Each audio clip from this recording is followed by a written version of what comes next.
रमन और रॉकेट। एक दिन रमन के घर पर कमली कंडील टाक दी और घर सजा दिया। मिठाइयाँ और फल टेबल पर रख दिए हैं जी।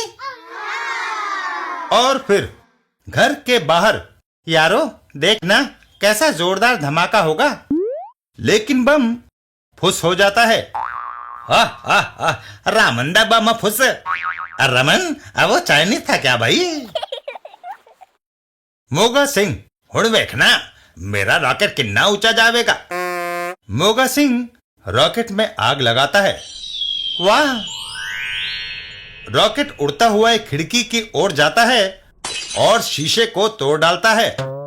और फिर घर का मालिक, ओए पागो रुक, मिसाइल मैन अब मैं बम फोड़ूंगा।